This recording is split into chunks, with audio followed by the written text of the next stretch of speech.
Good evening, good morrow, and good day, and welcome to another edition of Slice and Dice, here with our story so far on what happened in the cage, joined, as you can see, by the one and only Ezekiel from our campaign, and notably the winner of our most recent giveaway, just that was not fixed, I did a random number generator from 1 to 108 because we had over 100 entries in the contest, and your number came up, and it was like, and Burnt Beautiful was very happy to go along with it. Sorry, Jonny.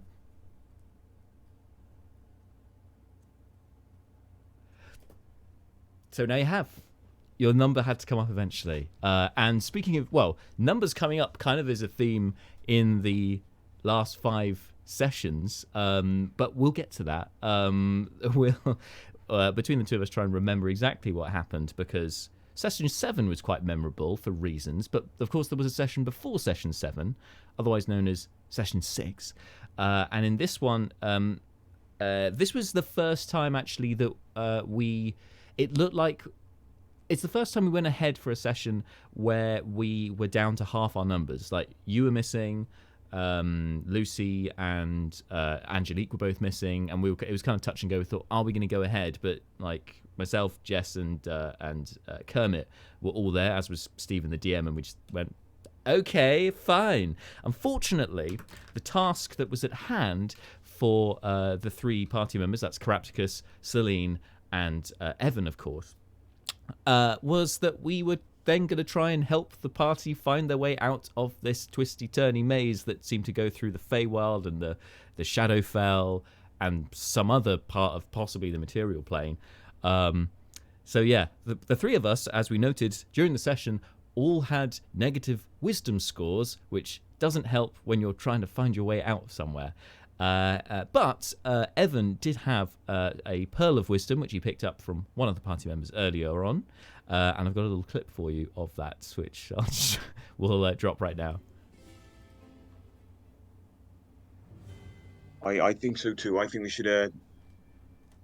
weren't we turning right in this maze? Should we carry on doing the turning right? And that will be... the door over here might be the one to try.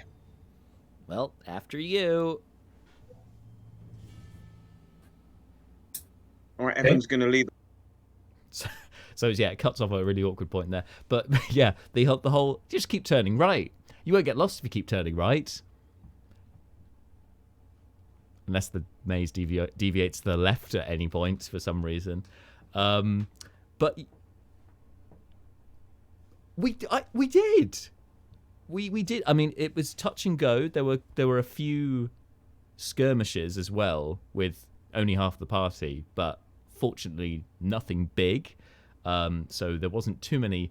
So it was a bit touch and go at times, because obviously between the 3 of us, there's less people to absorb damage. So we were a little worried at one point, but regardless, we managed to find our way to what we thought was the end of the maze. However, we knew there was a room on the other side of this particular door, and it resembled another part of the maze, it resembled the doorway into Huron's, I think it was Huron's, the room, that his sort of private sanctum.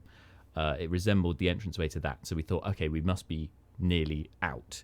Unfortunately, on the way getting there, the maze was causing all kinds of problems for us, including having some of us swapping personalities or believing other party members to be deities, that sort of thing, by the end of session 6. Actually, there is one very important bit which I've forgotten, which was before we got to there, we came across a particular room which was steeped in Dundragon history. So up until now, we kind of thought Evan's just a regular guy from a backwards place in in Waterdeep, and then it turns out that there's a bit more to him. I think possibly it was either here or just before here we picked up the tome. Do you remember the book?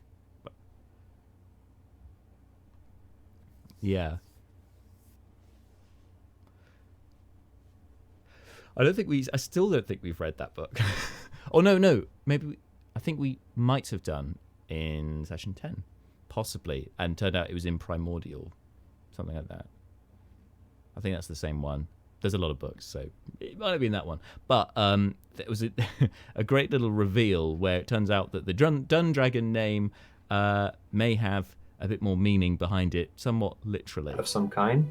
It's not moving, but its eyes seem to follow you around the room. Taking up the whole west side of the room is what appears to be a red-scaled creature. It has 4 legs, a large tail, and 2 leathery wings on its back. Currently, it's lying on its side with its head turned away from you. Brilliant. That's Brilliant. what you see.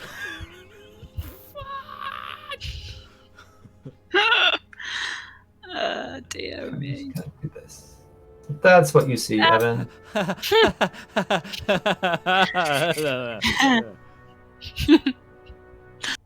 None of that. No. No, thank you. There's a red dragon. Turned out it was not a real one. It was a stuffed one or something. But then there was also possibility of plane shifting and the like. Considering before when we plane shifted to the Shadowfell or from wherever we were before, the room's been the same but different. And we were worried if we go to the wrong place that dragon's going to become a real dragon. That's the last thing we need.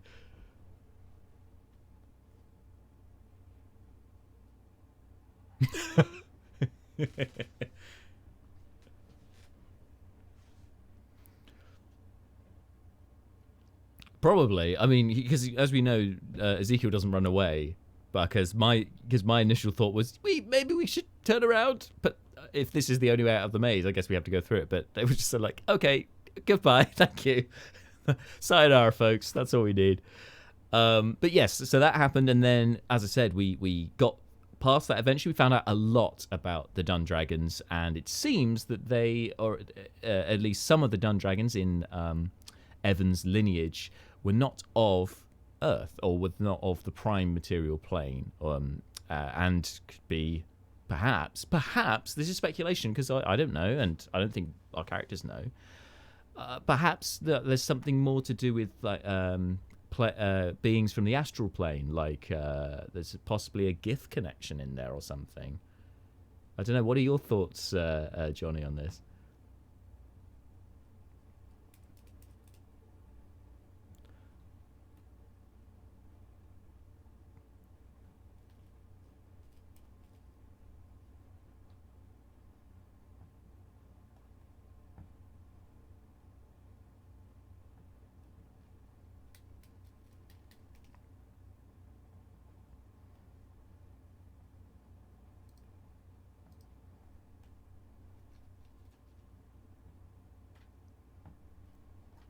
Yeah, for sure.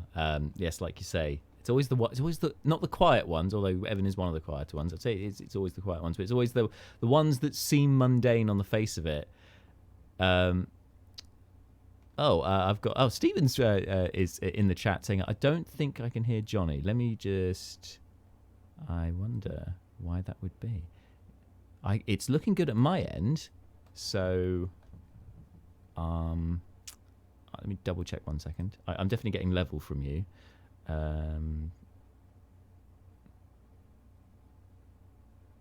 Monitoring's on. Monitor's off. So you should be able to hear him. I don't want it to double up. Yeah, I can't put. Yeah, it looks like you can hear him on Discord, but not on Twitch. Interesting. Wait, hang on. He's listening to us on Twitch. Oh, you are. Oh, okay. I don't know why that is. Let me just.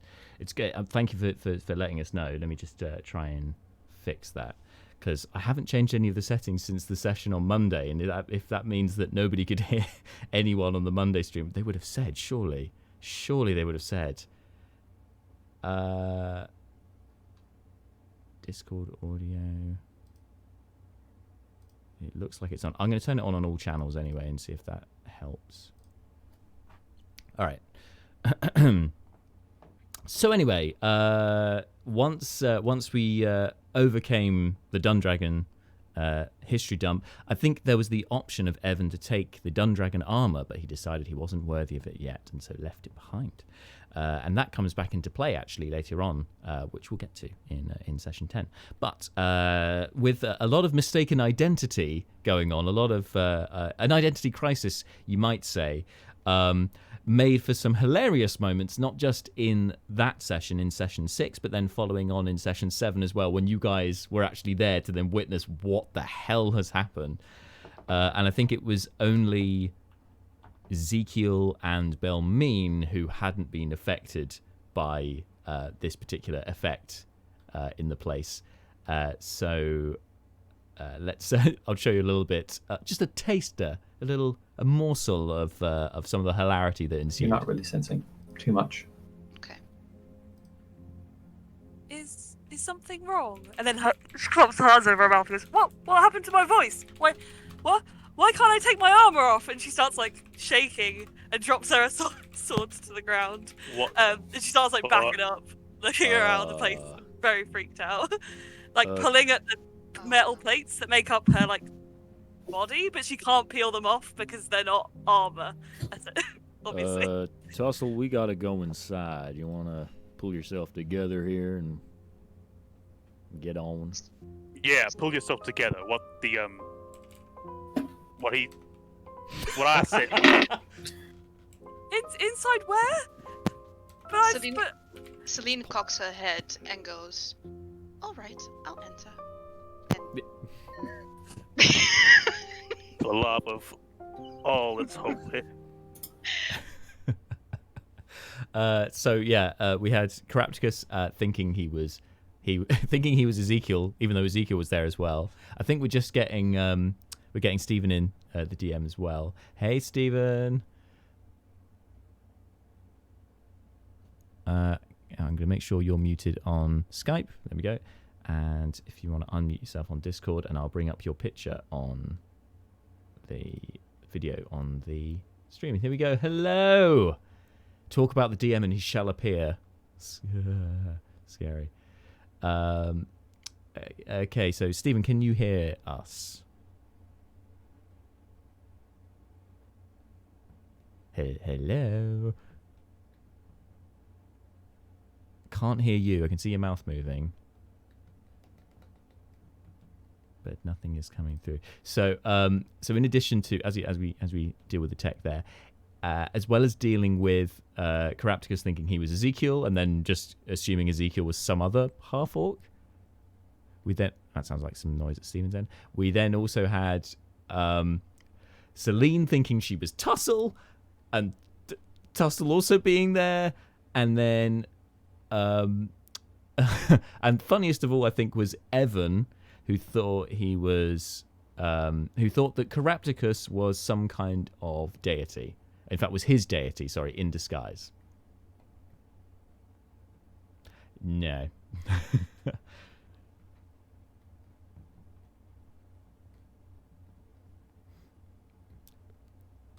That was very good.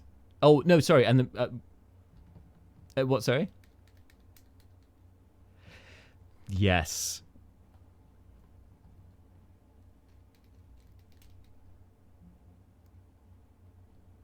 Yeah, it was all like, be quiet. It was telling us to, we need to be quiet because there's something on the other side of this door. And then this whole massive discussion ensues. And we had Tussle freaking out because Tussle thought that she was wearing armor and then couldn't get it off. Just thought she was a human or another kind of human in a suit of armor, and then was trying to like rip it off and couldn't get it off because that is Tussle's skin essentially. So yeah, we had that having to think as a different character, which was fun and all. But then we had the kind of the boss encounter of the session of the maze really, and things just progressively got worse, didn't they? Because I think we didn't realize how bad we were in it, and equally we were concerned that we couldn't like take a rest, like a long rest, because we were pretty tapped on resources like spells and things, and we thought we can't go back and rest because more things will come out and we'll probably end up getting interrupted in our rest, and then we're going to be in the same position, and I think even a short rest as well just wasn't worth doing how we measured it. But then throwing ourselves into it in the boss battle, things just got bad, pretty darn bad for the party. And I think that it was one of those classic RPG scenarios, you know, like when you realize things are going wrong and people say we and people start suggesting we should probably leave, we should probably go, and then 3 rounds later people go we should probably leave, we should probably go, and then people still don't leave, and then the whole I should have done this, I should have done that. That's exactly kind of what happened, because people started falling down. In fact, this session was the bloodiest in the amount of people that fell down, but we'll get to stats later on. But the probably the pinnacle of where we realized we were in way over our heads was this little moment that I'm sure Jonny remembers well, and I'm sure Stephen remembers well. But yeah, here's the snippet for you. Okay. Well, yeah, he's unconscious. So, do I take the necrotic at the start of my turn? End of your turn. End of a turn. Okay, so I need to roll death save first. Yep. Should have stabilized it. I wish I had a camera on my dice right now. Is it a 20? Please, is it a 20? That one. I'm afraid it's not. Oh no! Oh no! Oh no! That's no good. That's 2. That counts as 2 fails, no? Oh, yeah, it does. And then you take the necrotic damage, which then Fine. counts as another fail. He's gone. You're dead. Yeah. He's dead. And this is while it's running away. Shit. And we. You could see all of that, all of the different stages of grief coming in there on the party, like out of character as well, going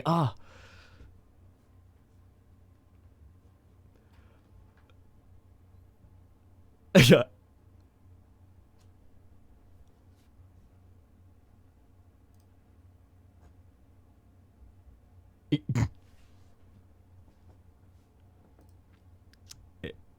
Yeah, I was gutting. Stephen, can we? Is your audio working now? Can we hear you?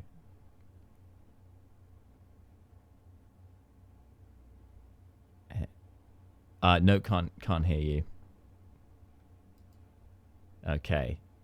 I tell you what. Do you want to try dropping off and on of Discord and see if that jogs it into working? Or I'm seeing some. Actually, I just saw something light up. It's just incredibly quiet. So I don't know if it might be a different mic source or something, because it'd be really good to get your thoughts, to get the other side of the DM screen on what happened here, because so we saw obviously just before realizing that Ezekiel's going to die was even myself going, should have stabilized him. We should have stabilized him rather than going, we'll just leave him on the floor. But you know.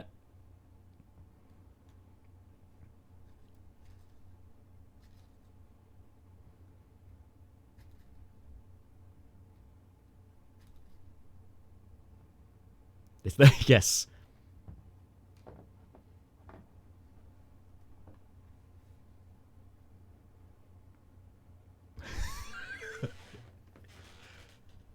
I mean, you know, it's nobody's fault. You know, it's the way. You just got to roll with it. It's the way the dice roll. Like, that's what happened. There are things in hindsight that we could have done to avoid that, but we didn't know what we were letting ourselves in for.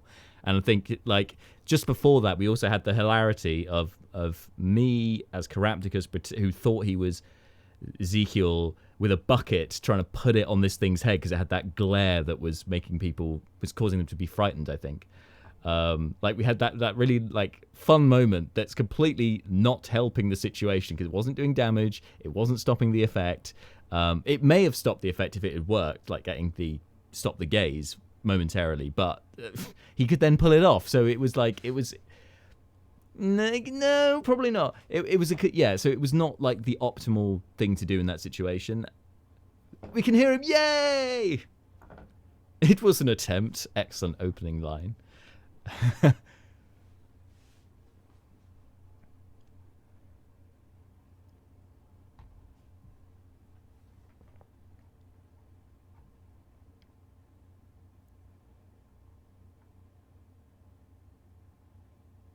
It might, yeah. Who knows? Who knows? I mean, I think even at the time, I didn't know exactly what a Bodok was. Now we know. Now we know. And yeah, things just got worse from there.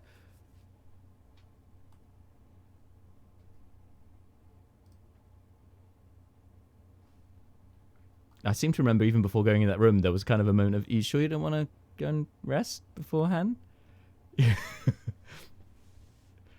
Please don't go in there.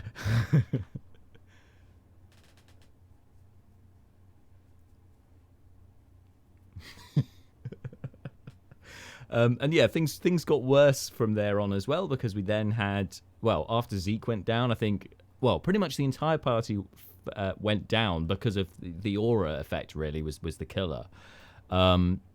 With until it was only Celine left, and then of course, just as Celine's looking like she's going to go down, and all of her friends around her are dying. I think most of us were down to our final death saves. Suddenly, well, Stephen, you can probably recount this better than I can as to what exactly happened here.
It was so convenient. Come on.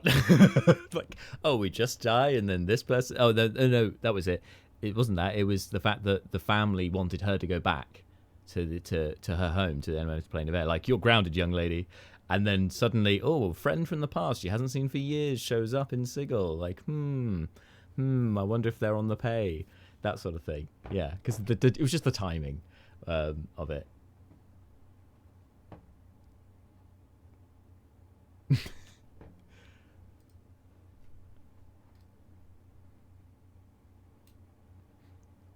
It was, and actually and what was her friend's name? I keep forgetting. Sorry, I'm no worries. No worries. I've got a little clip anyway, so you can look it up while the clip's on, which is part of her introduction really to the group, because she takes a particular shine to our Warforged companion. Is it Oh, it talks? This is even better. What? Toso's a she. Oh, I'm sorry. You are very magnificent. What does she think I am? What do you think I am? Oh, I thought you maybe were an automaton or a homunculus, but... In a sense, animated, correct. More sentient. I would hope. Is that a good thing? She's quite the raconteur, occasionally. Really? Fascinating. Very if a robot could look bashful, she looks bashful. Yeah, Tussle was a little overwhelmed with the compliments from the lady, who also had an prosthetic arm, right? Which took, obviously, Tussle's interest as well, because Tussle is currently missing part of her hand. So I was like, oh, that's it. I love your arm. Where did you get it? Like, kind of conversation that's going on. Have you got the name, Stephen? Lucia. Yes. of course, this was not the last we were to see of Lucia, because she was very keen. Well, she was very keen, first of all, to kind of see where we lived, which we were not happy with. Like, oh, I can come pick you up later. No, we'll meet you at a neutral location, which resulted in quite a lot of hijinks for some of the party, because Celine was keen to go meet up with her old friend. The rest of us, no, that's a bad idea. But, you know, the lady's head was not for turning, so she was going to go anyway. And Tussle decided to go with her, just, you know, to some protection. Meanwhile, the rest of us, well, we had a very sickly Ezekiel. I'm not sure, Jonny, if you were there for that session. That's possibly why we benched you.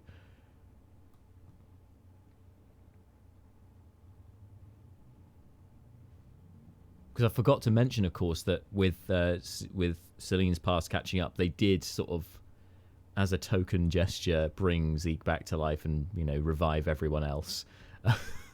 Because, you know, Celine was insistent, like, they mean everything to me. There was a lovely moment, you know, to see how far we had come, only in a short space of time, that this character who, you know, a few days ago probably didn't know the rest of the group was willing to, you know, put her safety on the line, or put her freedom on the line, to make sure the rest of us were brought back to life. And you know what?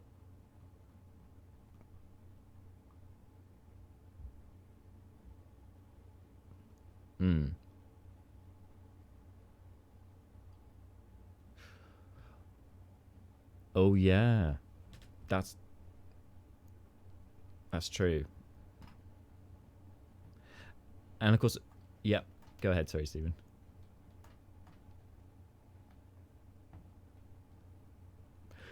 Yeah. Consequences of being dead. I was trying to look this up earlier and I couldn't find, because I packed my books away, so I was having to look online. The -4 to all of your to all your checks and saving throws and whatnot from being dead. And I don't know what that comes under in the rules, but it's there for sure. It's definitely a standard rule.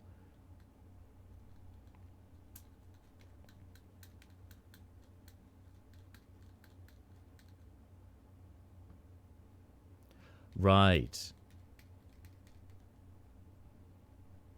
Yeah. Oh, yeah. Like, got you. Resurrection or true resurrection or something. Right. Yeah. Got you. Rather than revivify, which is you've been dead for up to a minute. Here you go. Boo. So obviously a massive thing that I've completely glossed over before even getting to this whole Lucia back in Sigil kind of carousing evening, which did happen. We will get to that, but of course, neglecting to mention before that, we had to leave Automata to get back to Sigil, and kind of what prompted that was that well, we're not sure exactly what happened, Stephen. But there was what it appeared from the outside was that we were in order to get Celine free of her captors or house guard, we decided to cause a commotion inside the Automata registry office, filing office, whatever it was, important building, and they had an alarm that went off every time you did magic. So, which was actually completely, we could have just done any magic, but we decided to have this whole plan of trying to make a document look like it was wrong, because they're very lawful, these Modrons. They love their law and order, and they love their forms, and their forms have to be correct, and normally need to have another form to undersign or blah blah blah. Brain. But yes, so long story short, Karaptika set off some magic, and alarms went off, and then other stuff started happening outside. Like, it sounded like for a moment the whole of Automata was gonna like collapse in on itself as all of these Modron suddenly start swarming towards, like, was it the center of Automata? Was it the meeting point?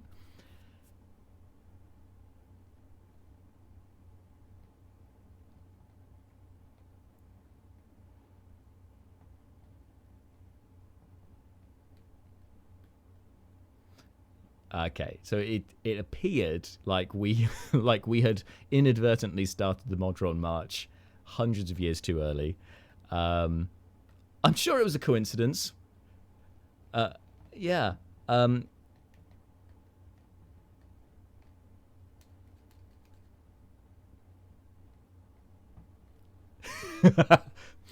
It was, yeah.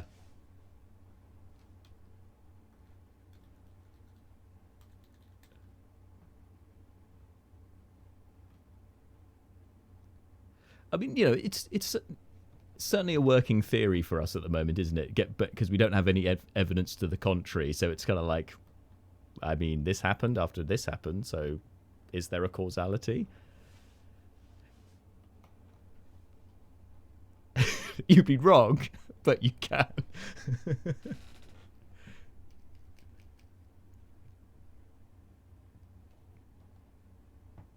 Could have been a catalyst to whatever happened. Yeah. But we did get one good thing done, though, in that furore that was caused, in that we managed to get Huron, Lifegiver, the wizard who we were assigned to deliver his book back to. We managed to get him out of the building as well, and he kind of helped us out of the building, really. But we were left with a parting gift, with a sending stone, which Carapticus has, so that we can talk to him and arrange. Well, I think he was going to arrange some artificer stuff or something at some point. But yes, somebody who knows things about the planes that we can talk to, who's not Scully.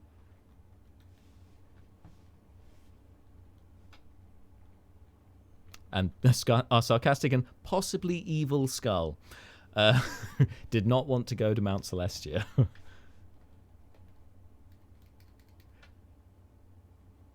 It's true. It's true. I feel like we could say that about anywhere that we go to. We probably shouldn't have gone there.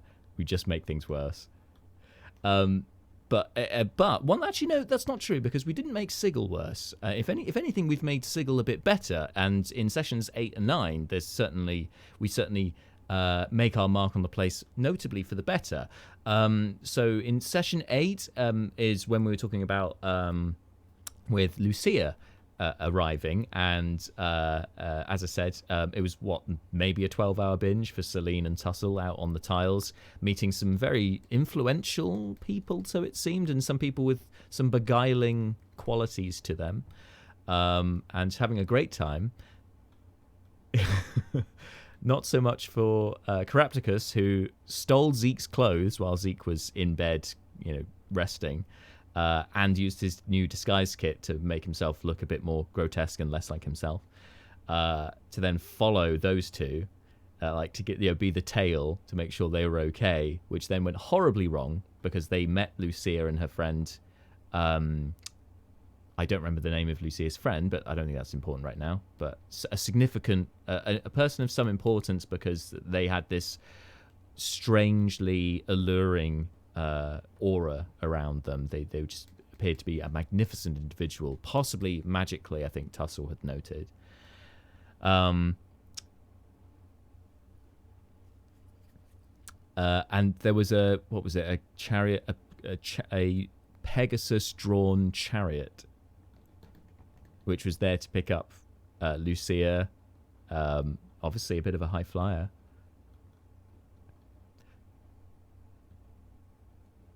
Sorry, yes, you're right. Celine and all her friends, of which it was Celine and Tussle, and then Carapticus, disguised as a random hobo, who tried to hide on the back of the cart using minor illusion, but because Tussle had Detect Magic up, she could see that there was an illusion, and then went over and found it was him, and he was like, "Don't tussle in," and then just invited him onto the chariot. Yes.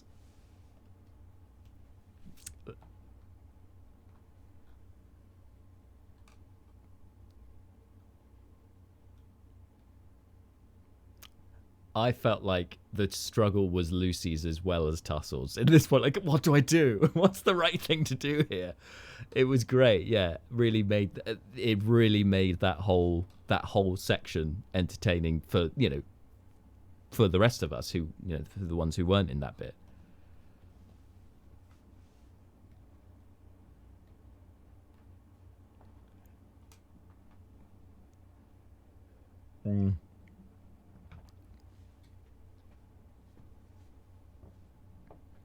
For sure, and yeah, it was very good that she was there because things would have gone hella differently if Tussle was not there to interpose herself. Because yes, the Celine did threaten to throw Crapticus out. Yes.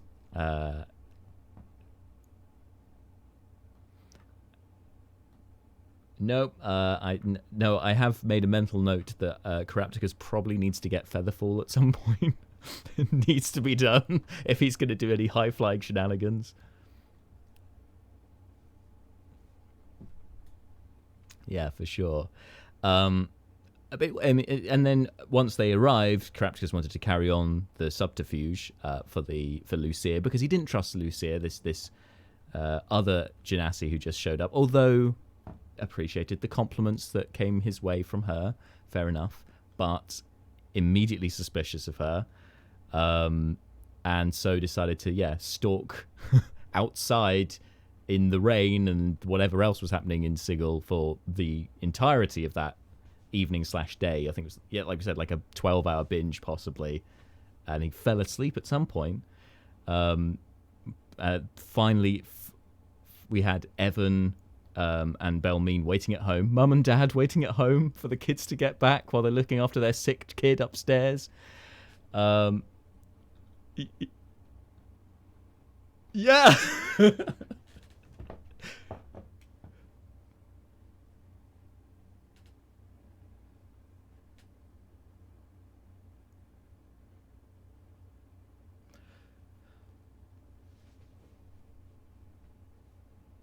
It was, lovely.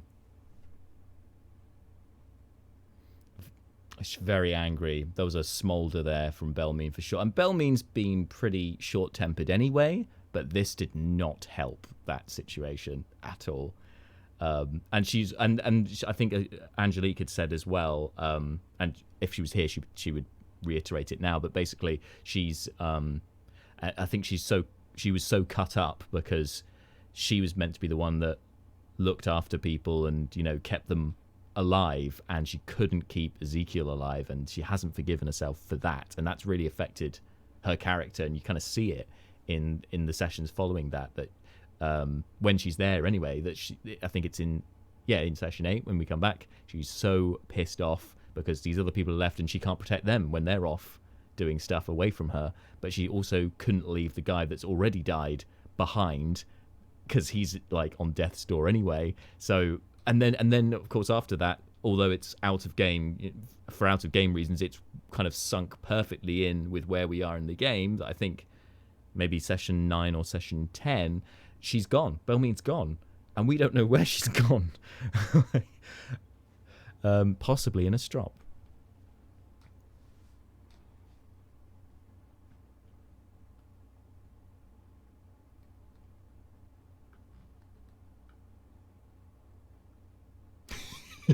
We do.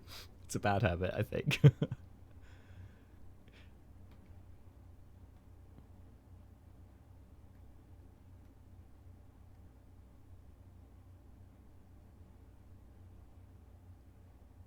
And we've gone. I mean, it has been a day. In fairness, though, an eventful day, as we've gone off to Mount Celestia. Which is coming up. It's coming up. But to round off that evening, there was one moment at the end of that whole debacle when the drunks arrived back / the sleeping people with Dad in tow, who's chaperoned them back home. That there was one memorable moment for one, possibly two, of the group. Where here it is. Who knows? Maybe let's go sleep on it. Well, thank you very much for being the bodyguard for the evening, Crapticus. You're welcome. Next time, just come. We like your company. And then she stumbles indoors. That's the first time I think I've ever heard any of you say that. Oh, I never said that. But thank you. She gives him a peck on the cheek and then goes to bed.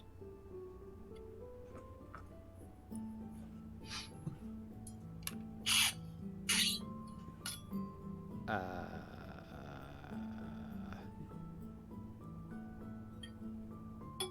right. Be cool, man. Be cool. Okay, gonna go to bed. But it's probably the first time we've seen Crapticus speechless there, where he finally got some. Got some? That's not what I meant. Yeah, got some confirmation that his efforts have not been in vain with Celine. But you know, it's after a 12-hour binge. It was just a peck on the cheek, just a friendly thing. What does this mean? Oh, for sure. But then, of course, he's going to read too much into it. Of course he is, because we know how he's been pining after this lady ever since she showed up, pretty much. Well, maybe not as soon as she showed up, but certainly feelings developed quite quickly to the first ever other air genasi that he's met. And yeah, that happened, and that's obviously, it appears to have made his head explode a little bit with like, what? What's happening here now?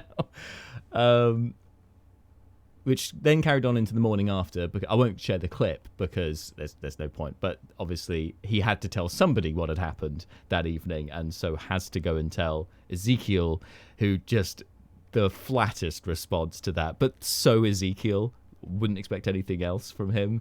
When he's so what?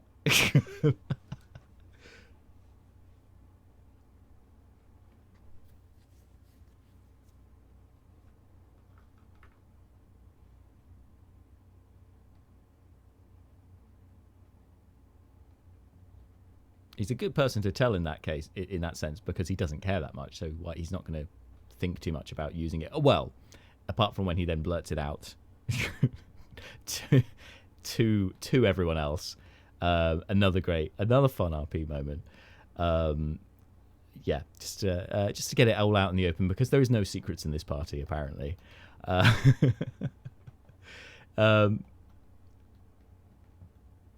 No, I think that there are quite a few, but in that regard, with concerning these two characters, like, it's going to be all out in the open for sure, because they need chaperones. They need people pulling them apart most of the time, or at least getting Carapticus to go away, like for a little bit. Exactly. So we also had the mansion.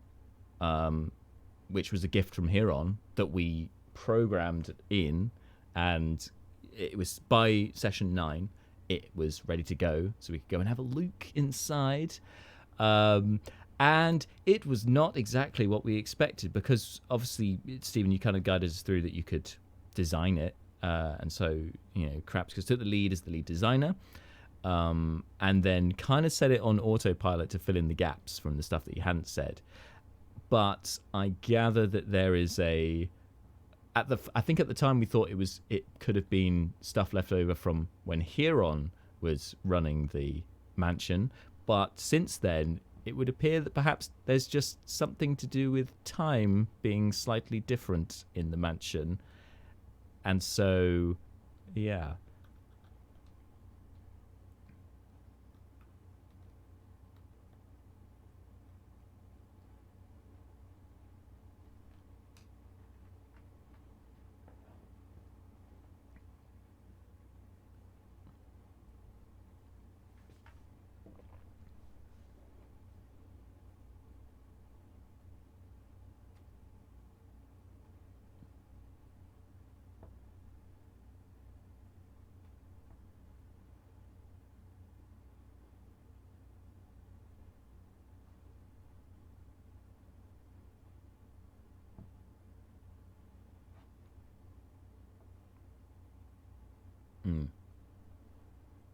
There seemed to be a bit of a possibly alternate reality multiverse kind of situation here, where it's like other versions of ourselves from another timeline have been here before, or maybe this is our future, because, well, I mean, the biggest example being finding there was a secret passage out of Carapticus's room which led to a torture chamber, for lack of a better word, which apparently only Carapticus could enter, which is like, what? Like,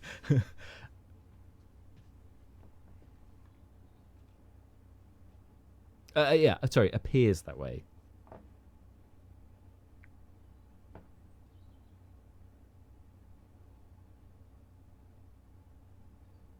No.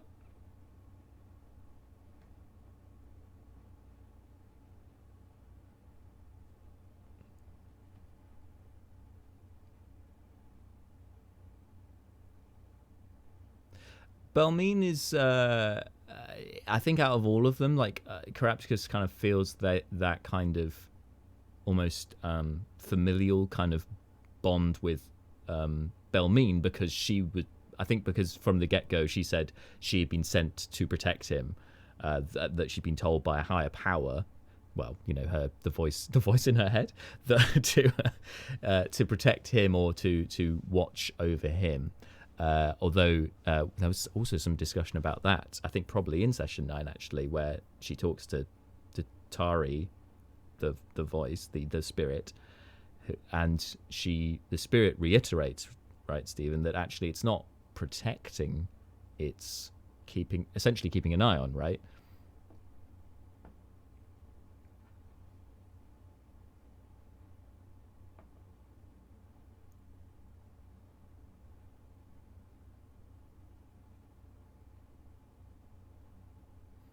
A future perhaps with a not torture chamber full of blood.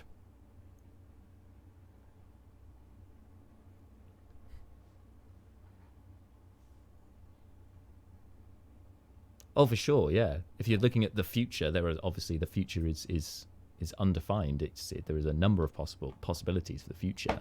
So, yeah, that's definitely stuff that there's another thing that's in the pipeline, just there in the background, simmering away. That's sure to come out at some point. It's very exciting. But we, after all that happened, and deciding to, basically warning everyone to leave the mansion once they bathed, for some, and things like that. It was then, let's get to our task for the day. And we were basically, I think the main thrust has been about Tussle's hand, really. And we were told of a forge that perhaps could point us in the right direction, and it was of interest for Evan.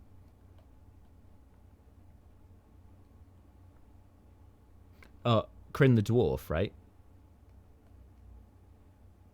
Oh, Kryn the place, which potentially the Dundragons did have some ties to Kryn, right?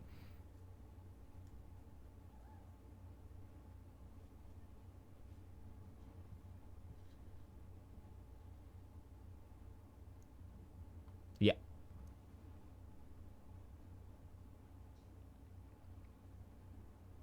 That's it, yes. When we find the Dun Dragon and the big red stuffed dragon and that bit in the maze, yes. And yes, so whilst two of the members of the party who were here, decided not to enter the forge and just stand outside and keep watch and hope, just stay out of things for a while, let everyone else kind of get involved. Yeah, exactly. Stay quiet while everyone else has their party time. The rest of the group went in to chase down this lead, and also Evan inquired about the armor and that he had found and the Dundragons, and I've got a clip for that right here. Well, I was speaking to someone who said he'd enchanted some armor you made for the Dundragon family. Do you know about this? Dundragon? I haven't heard that name since we were back home. What do you know of the Dundragons? Well, that is my name, and I don't know much about my history, but I wonder if I am related to them. Where are you from? Seems unlikely. Well, I'm from a place called Waterdeep. Never heard of it. It's flat. No, don't know where that is. Thank you for that. So those leads chasing down. I can't remember what the conclusion was of that encounter, of that discussion. Stephen, I don't know if you can fill us in on that. What they gathered from the forge.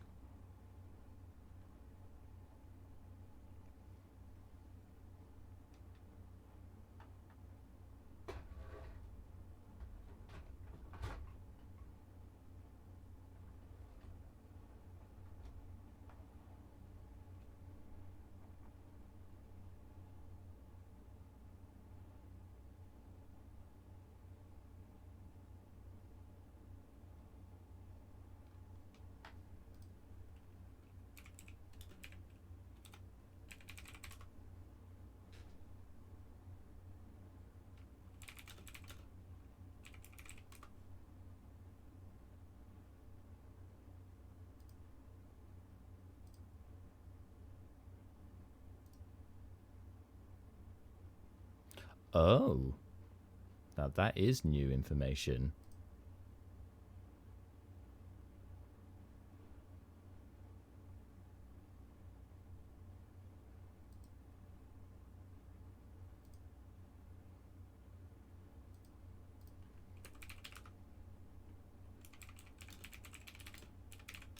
Huh. That.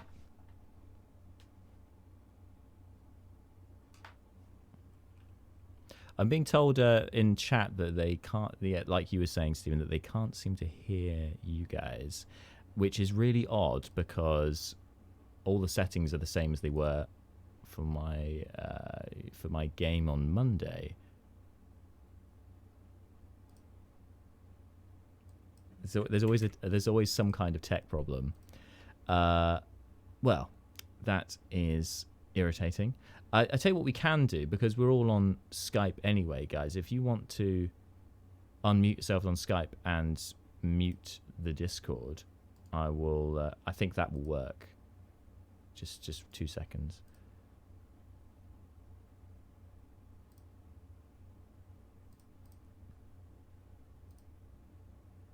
Right. So if I, now if I just unmute you guys on Skype, there's Jonny.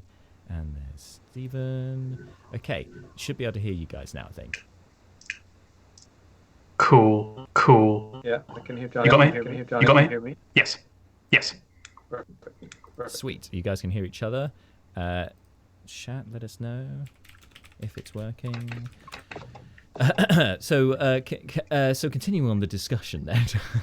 We'll get sidetracked by that. So while that was going on, we had Ezekiel and Carapticus outside, minding their own business, when suddenly they are accosted by some individuals who appeared, we found out afterwards, to be possibly from the guild known as the Chaos Aesthetic.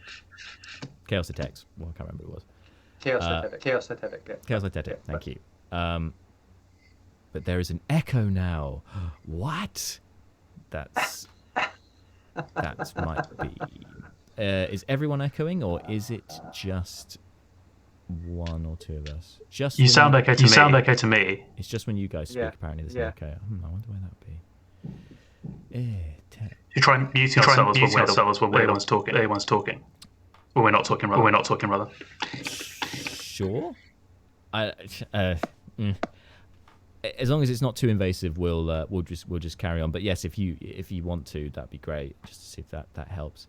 Okay, so we're minding our own business when we get attacked by Chaos Aesthetic, which I think, given that it was 2 of us against 3 or 4 of them, well, I don't think we did too badly. Like they were trying to take Zeke away originally, trying to drag you off down an alleyway with Carapticus nipping at their heels.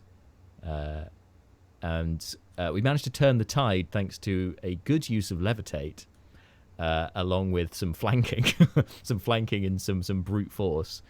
And of course, memorably, with Ezekiel using his Horizon Walker ability for the first time, with the crazy chromatic eyes. Oh, that was right. Sorry, miscast that.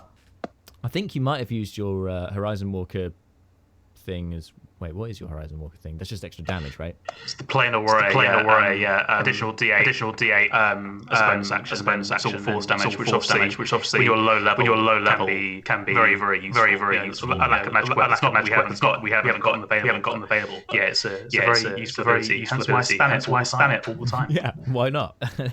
But it was touch. It was a close fought thing. I think we got some good rolls in there, but like we end up in the aftermath with predictably the hardheads showing up, the harmonium as they're otherwise known. Don't call them the hardheads; they don't like that, even when Carapticus lets slip. With this another interesting interaction between the hardheads and Carapticus and Ezekiel right here. Like iron shod feet coming towards your way. Oh, for fuck's sake, not these guys again. Zeke, we should probably make this pretty quick. Unless we can explain it to you guys. So you hear this like, hey, what are you guys doing? What happened? Why is there 2 dead people in the ladies' ward? What have you done?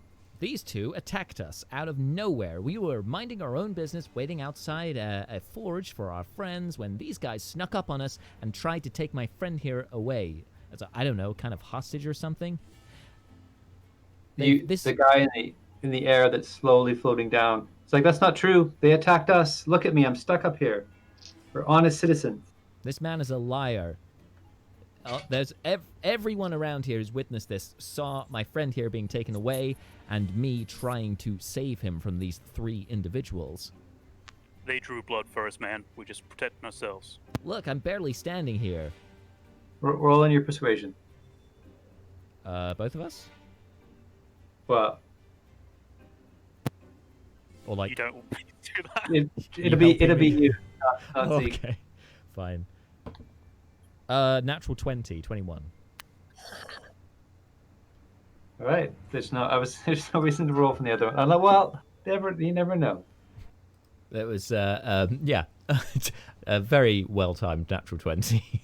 I tried to talk to these guys because the last time he had a conversation with them, it did not go as swimmingly. When he was, I think, when we first arrived in Sigil, trying to asking if he had a license for performing and that sort of thing. That did not go very well. So this was a nice change from that. And what wasn't in the clip there was obviously we kept one of the guy who'd been levitated. We kept that one alive so that we could, because we wanted to ask him some questions, find out where he's from, which he said was one of the Chaos Aesthetics, which we don't believe because we also found on one of the corpses a wanted poster with Evan's likeness on it. Unfortunately, that was then disapparated by that individual who was kept alive when we tried to present it to the Harmonium. So, yeah, they weren't going to do anything about that. But we knew, or Kramskus knew, because he was the only one who saw it, because Ezekiel went to get the others at that point. Now, the whole guilds thing in Sigil, obviously the guilds are very important and kind of, I guess, they're embedded in Sigil society, right? You can't exist in Sigil that long without being associated with one of the guilds. And so, Stephen, I'm interested to hear what your thoughts are with how this group's interaction with the guilds is going to, I guess, expand when we get over the next few sessions when we get back. So I mean, it's going to increase as you interact more and more. Even I mean, one of your party is actually guild affiliated, even though she doesn't really know it. Like because Belmine is Anther. Like she's her class is actually Anther. And if she wants to advance any further, she will have to. Check guild. Which guild was that? Sorry. The Ather, the godless. Oh. Ooh. Because she believes in the source, not as in gods. So that's. Yeah, a certain irony there. It's the cleric. Yes. That's part of the action. But yes. I wonder where. I suppose that plays into her domain. She's the unknown domain, I think. Yeah. Which is specific to Planescape, which is great, and gives her a lot of cool stuff. But is that possibly where she's headed off to, or I mean, I'm just speculating here. That was one of the things I discussed with her she could have been doing. But again, because it's only been 12 hours, it really hasn't been that much time. So yes, she could have been that, or she could have just been out and about in the city. Because it's not. Yeah. But I mean, hopefully she will join next session, and then we'll go from there. But yes. Then the factions themselves are going to start interacting. I mean, Evan has sort of made an impression on the Harmonium. They definitely have an interest in him. And just by the Harmonium noticing Evan will mean other factions. The factions are always looking to gain more power, and anyone sort of gains new people such as yourselves. They will want to come up. And that's why I had released the faction documents. So hopefully it will be good. Yes. Yes. Let's hope so. Sure. Do you? I mean, do you have any ideas? What factions may interest your characters? It's. I feel like this is a really good question, and I think it's a good. I think at some point it's something we all need to have, like the entire group, to see where their heads are at. On the surface, I'd say for Carapticus, the in-depths seem like a good fit. Because like the faction that's not a faction, like the independent. I definitely thought of them as well. The ciphers is something I thought as well for Carapticus. The ciphers are remind me of the ciphers. The ciphers are like spies, and they sort of masquerade as other factions. And they. I guess we might have seen that before. Possible. Met one of them. Maybe not. And I mean, all of them have even. It's weird. I could even see Carapticus being part of the Dustmen for some reason. Why? Right. Yes, actually, yeah. Okay. I can see that. Or the probably not the governors. You care a bit too much about the governor, but they're. I'm going to look at this handout a second. Is that one of the Mercy? That's the same organization. No, so the governors work together. They're more like the governors are more like the court system. Mercy killers are the deal out the justice. Which there's a number of ones Ezekiel could fit into. I mean, I think you expressed interest in a couple, but.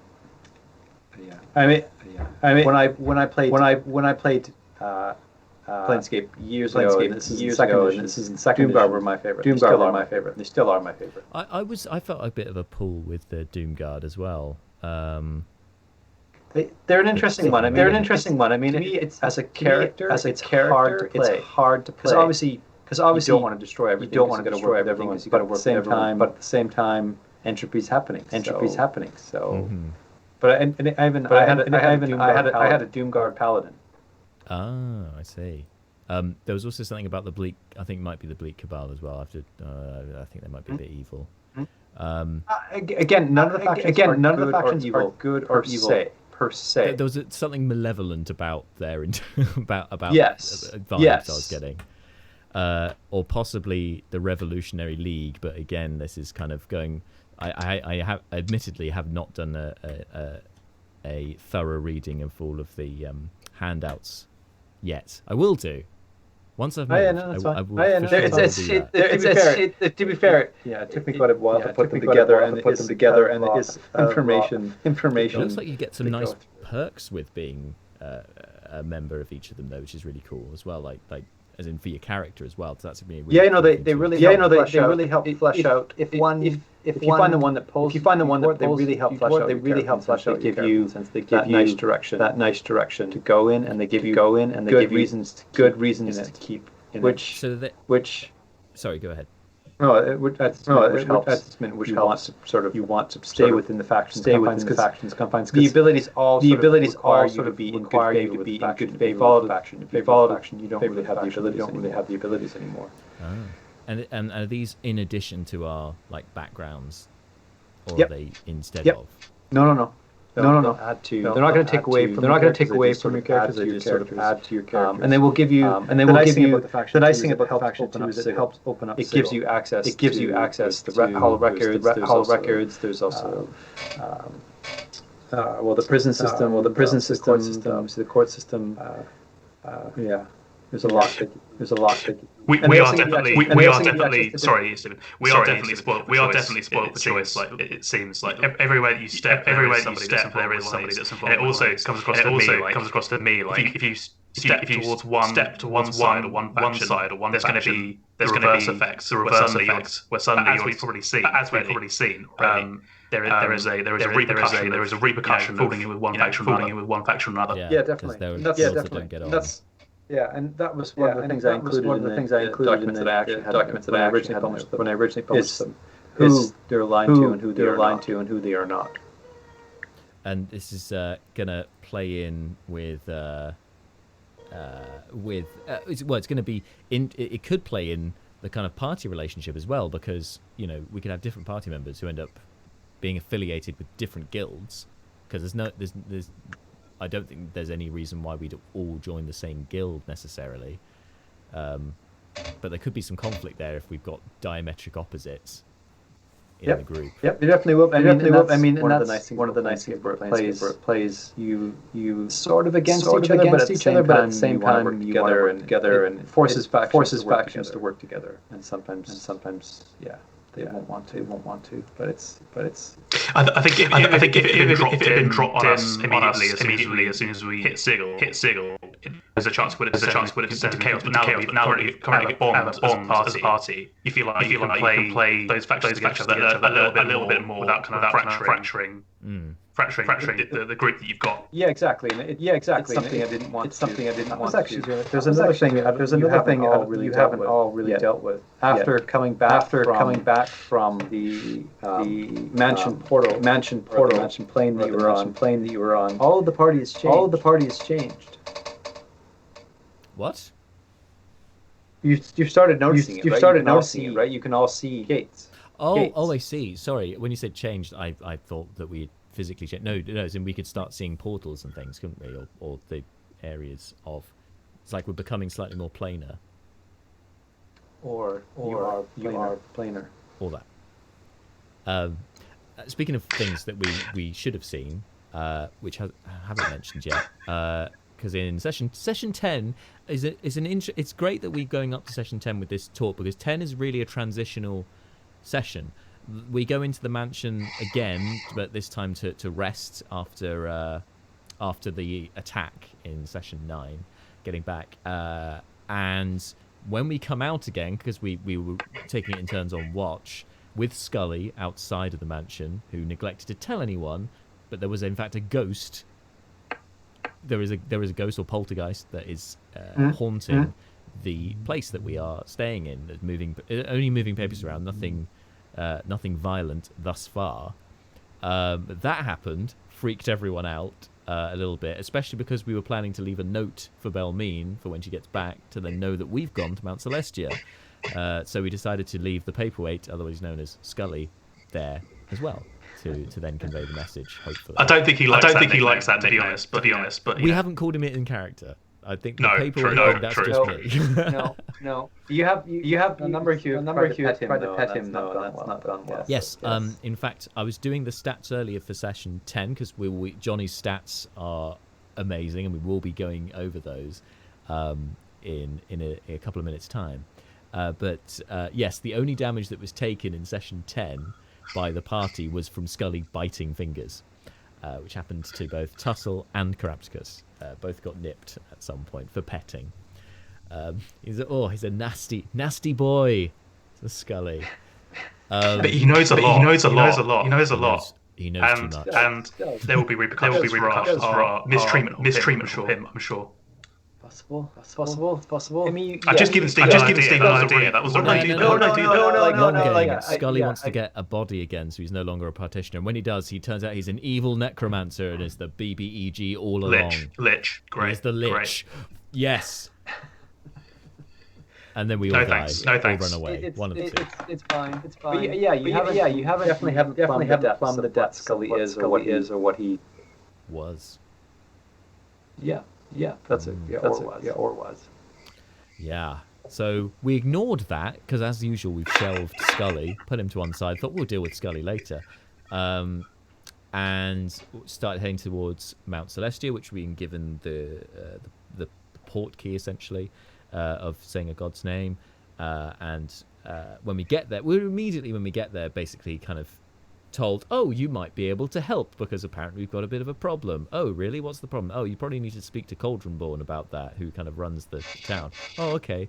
But actually, no, we're told before we even find Cauldronborn. I think we meet an angel, don't we? You did, yeah. Who tells us you meet an Archron. Yes. You meet a lantern Archron, and then you meet a sword Archron. That's right. Sorry, the Archrons. Yes, apologies.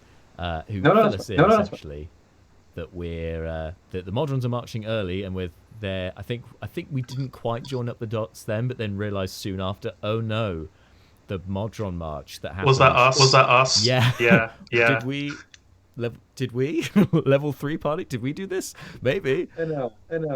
But to be fair, it's the same thing. I've watched some of the critical role that I've listened to. Like a number of the times the party like, oh, we did this, and I'm like, come on. I don't think you have made this ancient dragon. It wasn't your fault. It wasn't your fault. This entire city. You think too much of yourself. That's really what it is. Too high opinion of yourselves and too much guilt on your conscience. Like, yes, it's a bad combination. But at the same time, yeah. Even third level characters, you on average, you're quite like you're powerful. You do. I mean, it is sickle. Some characters pretty much the standard, but it's still. Well, I agree. I think that should we get to fourth level, that there'll be an interesting like boost again with power. Because obviously ability score improvement or feats, extra spells, whatnot. We've got that extra knowledge as well. Yeah. We may make a name for ourselves after all. But when we get there, we split off into two. We split the party, which is, I think that more parties should split the party more often because it's dangerous, but I think it makes for good storytelling. Equally a pain in the neck for the DM, and I'm sorry. I manage this and this, brilliant. But we had the two soldiers trying to stop the Modron march, or at least reason with the soldiers, figure out what's going on, whilst the Half-Orc and the two Edgenassi head off to the town to talk to Cauldronborn, who was very affable, who was very nice, and a complete idiot. And wouldn't really listen to any of our advice. It was just, we'll talk to them, we'll put up barricades. No. But he did give us free rein, in fairness, to do what we thought was best to help. Yes. He's a bit more of a front man than I think. Definitely. Yep. Which probably explains why. No, I was going to say why him and Crapticus get on, but I suppose Crapticus technically is a thinker, as an intelligent boy. Yes. Crapticus didn't even like the Archons. It was like they're not nice. No, they're expecting us to do them a favor, so they do us a deal. So it's like a mafia relationship. How good are you? But I mean, to be fair, you have to understand. We're talking about chaos in Modron. Yes, this is a big thing. It's completely terrifying to these people because it doesn't never have chaos in Modron. Modrons make things more lawful. And in fact, your presence. You put this perfectly in this clip I've got here, actually, where the Archron explains to us what's going on with the Modrons. We just spoke to are not unfounded. If they really are set on a singular directive to march the whole entire plains until they reach Automata again, they will march every plane until they reach Automata again. Because there is nothing else for them, if that makes sense. And it also means that something. It worries me that something could manipulate them into doing so, and the fact that they're being called a contagion also worries me because I possibly should not get too close to any Modron acting chaotically. I do not know what effect it would have on my system. Not that I behave, strictly linearly anyway, but if something is intentionally causing them to behave around. Okay, my bad. That's not you at all. That's Lucy who says that, but reiterates essentially what you said about the Modron, being a contagion. They're infected with chaos, because there was then that worry that Tussle getting too close to them would then also be infected by that chaotic streak. Didn't transpire with her though, or Evan that we know of, luckily. However, we did have to make some preparations, and I think we prepared as best as we were able with the information that we had, but it proved pretty ineffectual for when they turned up, because just the sheer number of them and their unrelenting march, essentially starting to raze the town to the ground. And at this point we ended up, because the Modron started splitting up into different directions, the party had to split up into different directions.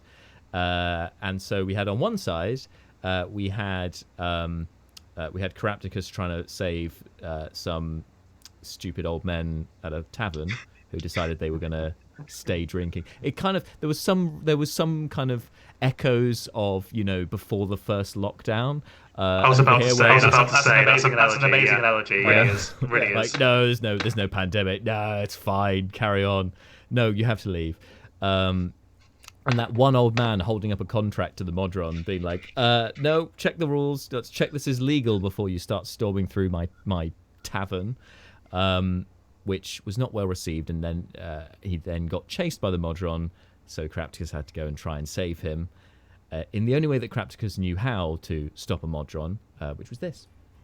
Or should I say, actually, no, I'll tell you what, I'll tell the old man, go ahead, keep going, don't look back. I'll catch up, and then I will turn around, and I will minor conjure a contract.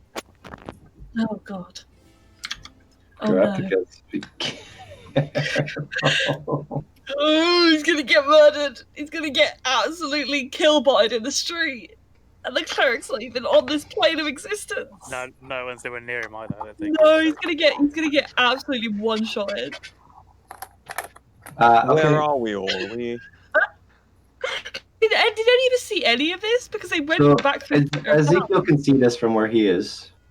Come on, Ezekiel. I'm gonna let it play out. Yeah, standard Zeke response. Let him get on with it. It's fine. And that was another moment where I feel like Carapticus perhaps is getting not maybe a little full of himself, or at least he's pushing it. He is pushing it, because that was another moment where a natural 20 happened, which made an otherwise very sticky situation a lot easier for him to handle. Yes. And then after giving the contract, it being ripped up by the Modron and him misty stepping away because new spells, yay, to help the old man. So that happened on one side of the town.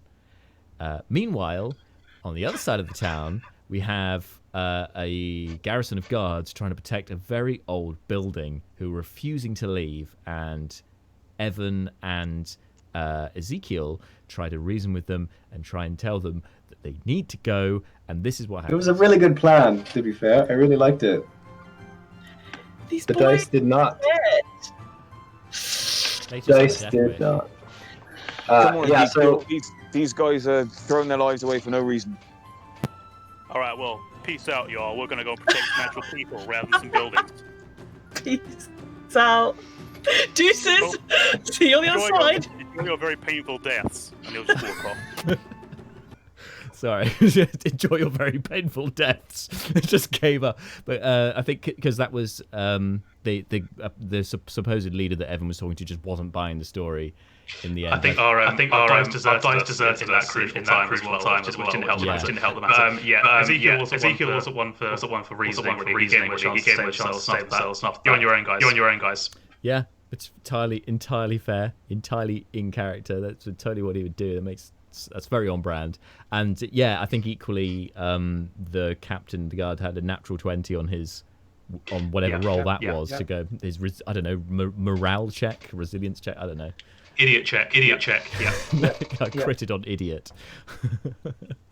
And I think, Stephen, you even said, like, as the two of them leave, you could just hear the Modron coming and the stone and the crushing of bones. Human, bones falling to the Modron's march. It was a very stupid thing they do. And I mean, to be fair, I thought Evan a real go. He did, some ideas. And the dice turned on you. One thing that he didn't try, but then I'm not. Again, I don't know if it would have worked, because we can always speculate these things after the fact. Because in that session he unveiled that he had command prepared because he used that on. No, he tried command on the guards. Yeah, he did. Is that what the natural 20 was on? That might have been my fault. There was a save. It just. He just said flee, probably presumably, or something like that. Oh well, there we go. Ignore me then. So that happened. Now the fun part about having another fun part about having Jonny here is that. So Stephen and I, and obviously most of the other players we've recorded the next session 11, so we know what happens. Jonny was not there, and so he doesn't know. So I'm interested to hear at the point that we are at now, which is just after.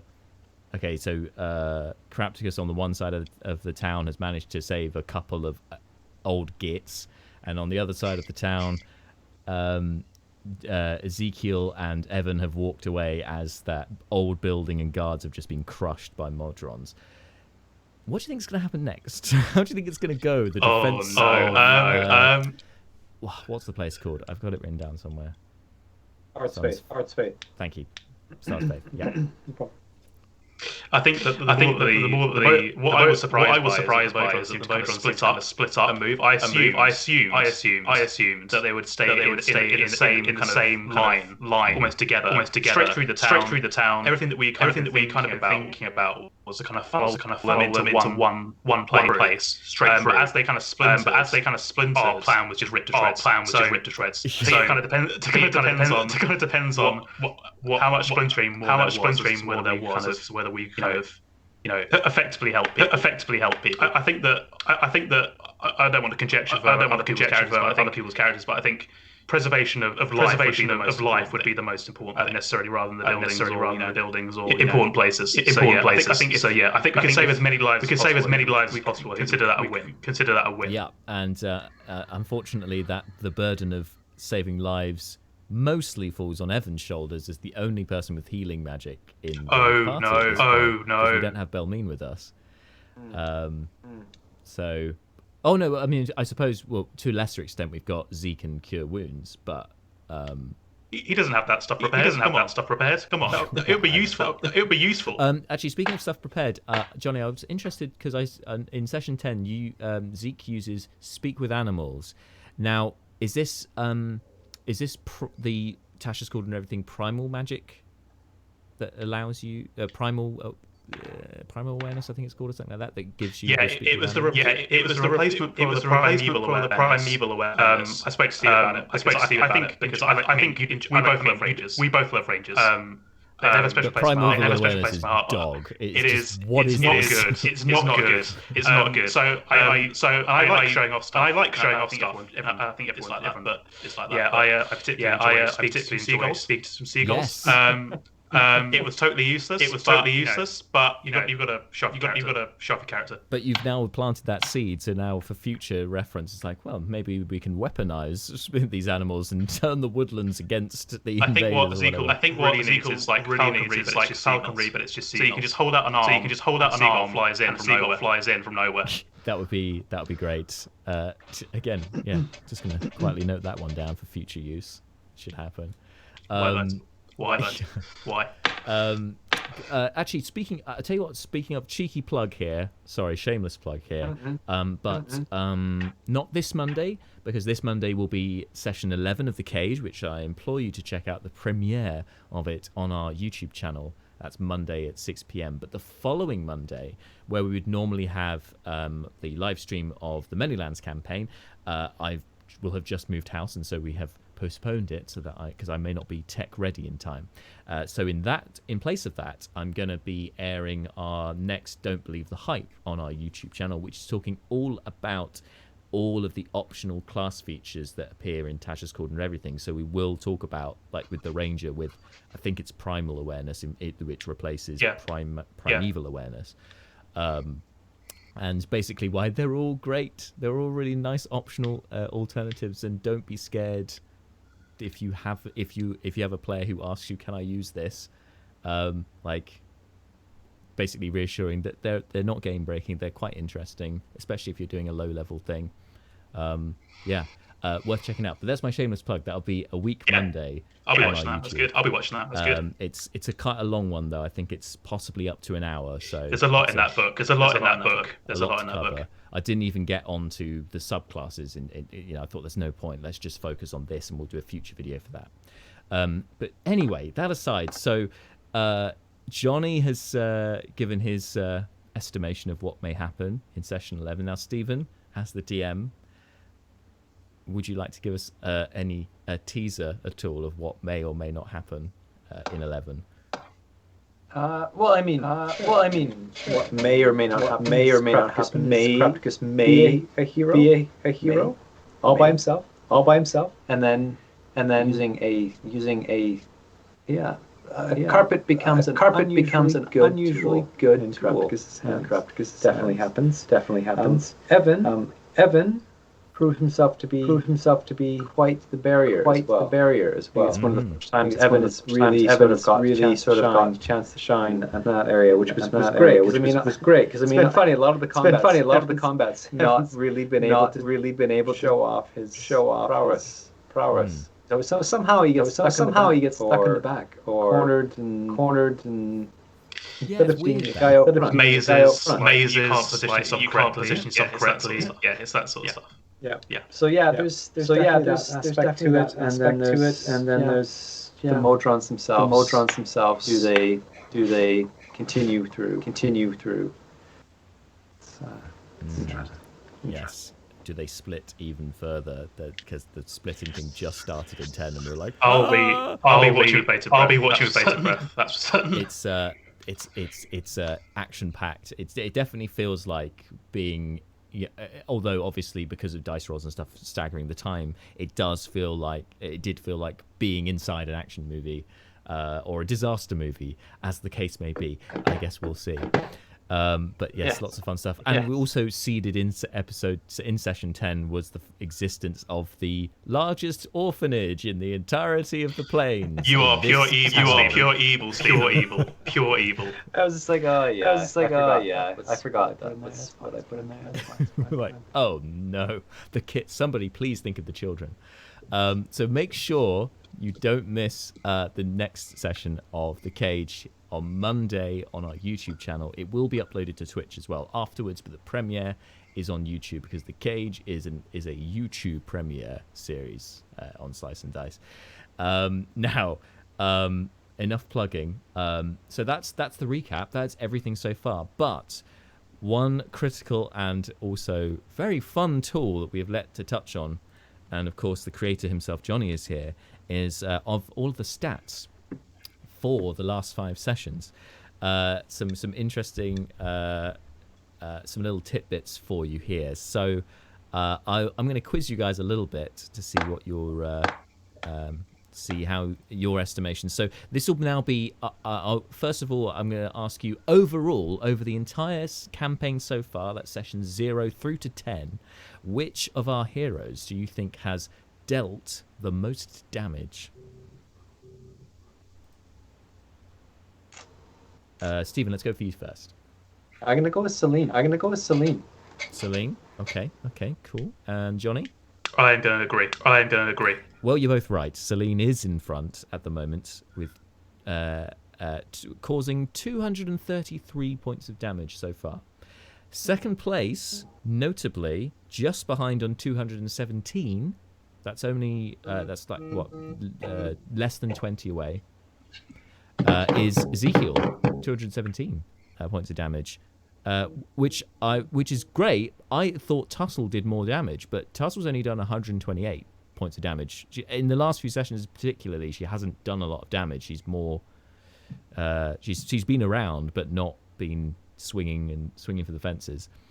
However, who do you think's taken the most damage before Rage and Resistance in the group? Definitely Tussle. Must be. Yeah. Must be. It is Tussle with 202, but she didn't die. Okay. Sorry. And Celine has taken 186. She's in second place. So you know there is a definitely frontline syndrome here, dealing damage and taking damage up there. Now speaking of dying, who do you think has gone unconscious the most in the party? I would have gone with Ezekiel, but that's Ezekiel. Crapticus has been unconscious a number of times. Because there was that particular. I have evidence stats for it. I did the stats. There was one particular session where there were so many drops to zero. But I can't remember who went down. I don't think it was Zeke. Well, you're right actually, because session 7 is the one that causes the most most fluctuation in the party, because everyone except Celine went unconscious at least once, but 2 party members went unconscious twice during all that, because they then got picked up and then went down again. Right. Which was Evan and Tussle. They both went down twice, which means that they overall have both gone down 3 times, whereas Carapticus and Belmine, because they're normally at the back, have only gone unconscious once each, which was during that Bodak fight. They otherwise have not gone unconscious, as far as these stats say. But then, okay. So, I've got last three for overall throughout the since the beginning. Who is the deadliest party member? Who's killed the most, or at least knocked unconscious? Have beaten the most opponents? Do you think? I would have to go with Celine again. I think. Okay. I'm gonna go with that. I'm gonna go with Ezekiel's. It's done. Yeah. Ezekiel is joint with Evan in second place, having both slain 6 creatures each. Evan caught up in session 6, which, as we touched on, was the only session where it was just the three player. No, not the only session, but one session. The first time, I think, where it's just 3 players. There was Carapticus, Evan, and Celine. Celine in that session alone slew 6 beasts. 6 creatures. Which was, so that means her total is 12. She's double, eclipsing Ezekiel and Evan. Ezekiel and Evan combined is how many Celine has slain. She is deadly. We said, you know, she's a weapon. She clearly is a living weapon. It's just destroying everything. And okay, right. Final 2 are these are our favourites: Nat 20s and Nat 1s, which has changed quite a lot since the last time we did this, between sessions 0 and 5. So overall, who do you think this is the entire party plus the DM? Who do you think has rolled the most natural 20s in the group? I'm going to stay quiet on this one. I think I remember who it is. Okay. I was going to say Tussles rolled the natural touch. No. Tussle's only rolled 3 natural ones. She's quite low down the order, actually. Oh. Okay. Then I. It feels like I've rolled plenty. What natural ones? Maybe that's just me. Maybe that's just me. Or I feel like I roll poorly. I mean, you are in second place. You've rolled 8 natural ones. Oh, cool. As has Celine, actually. Celine, you've both rolled 8 natural ones. But I'll tell you who the most natural ones. Crapticus rolled 9 natural ones, because session 6 he rolled 3 natural ones in one session. 3. completely ruined that. On the flip side, third place on natural 20s, because episode 9 he rolled 4 natural 20s. I rolled 4 natural 20s in one session. It was ridiculous. I think there was definitely two in a row. There was definitely 2 in a row as well. Yes, there was. You're exactly right. There were 2 in a row at one point, I think, because I think as one of them it was with advantage for flanking, which then the second roll was a natural 20. So that helped with that. But yes, insanely lucky session. But only third place. Belmine was in the lead after sessions 0 through 5 with natural 20s. She's now only in second place with 12 natural 20s. In fairness, Angelique's missed a couple of sessions, so that doesn't help her average. No. But in the lead with 14 natural 20s is none other than the DM. Stephen, you have rolled the most natural 20s. We're getting you some new dice. That's what's happening. No. Or so he claims. Maybe I should hold those dice over for when I'm a player. Yeah, man. But you know they'll desert you. That's easy for them to roll well. I find I always roll better as a DM than a player. Yeah. Or certain dice. There's DM dice and there's player dice. They're different for some reason. So we also had. I won't go through all of the extra stats that we have, because we obviously have individual things, unique things for each character. But a couple of little highlights I do have for you was that starting with Belmine.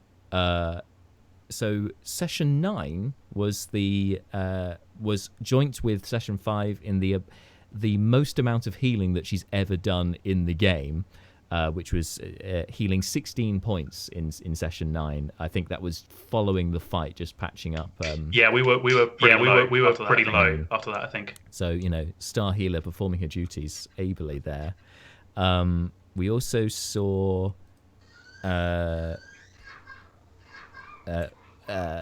Who we got here? In session 8, Carapticus did another rendition of Toss a Coin to Your Wizard in the sedan chairs. So we got to hear another reprise of that. So that was very enjoyable. But a 1-star review from Belmine, who promptly beat him to make him stop. Did I write that on there? You did. 1-star review from Belmine. You did. Sorry. I had to put that in there. I had to say it. I had to share that with the listeners. We also session 7 was obviously the big fight with the Bodak. It was also the first time that Evan used a Divine Smite. The first time he'd used one, and it was a good time to use it. Yes, I agree. Definitely a good call on his part there. And also just before that in session 6. Probably the time where we this was the most deadly session for Celine as well, where she slew 6 beasts. Probably what helped with that was it was the first time she used her unwavering mark, her cavalier ability, and the first time she'd use action surge. I'm like, what? You've had action surge the whole time. You've been level 2 since the start. She didn't need it. She's been killing everything left and right. She really needs it when she really needs it. Yeah, maybe. But that's absolutely crazy. And then we had Tussle came into her own with her paintings for throughout the last few episodes. She did 2 in episode 8. Actually, no, it's got it as 5 here. But where she paints Celine's sword with Tussle and Celine mirrored on it, as well as painting her gown in the carriage, because Celine was gifted some very nice clothes to wear out, but Tussle didn't have anything, so she decided to paint herself to make it look like a dress. I don't know where you go with that. It's a good effort. And then finally, episode 10, she in the mansion, because it's unveiled, her room in the mansion has an easel, and painting supplies, so she paints a little Feywild landscape to remind her of home, even though the room itself, Stephen had noted, kind of had that feel to it already, so it felt a bit more homely to her. But yes, it's always nice to see Tussle and Lucy kind of being creative with reasons to paint things and what she paints and where and why. It's a fantastic barbarian as well. It's just like this. Yeah, it's fantastic. Mm-hmm. It's fantastic. And like you say with Evan and Contradictions, I think Tussle's much the same, being a warforged, but also being with a history in the Feywild, though we got nature versus, industry. There's a real interesting cross section there. And it's another thing that I look forward to seeing more of. I think that I could say that with every single character, that it feels like we've only scratched the surface. There's a lot more going on to find out about each and every one of the group, which is fantastic. Yes. And kudos to you, DM. Yes, and Stephen holds all of the cards. But yeah, those are some tidbits for you on the stats.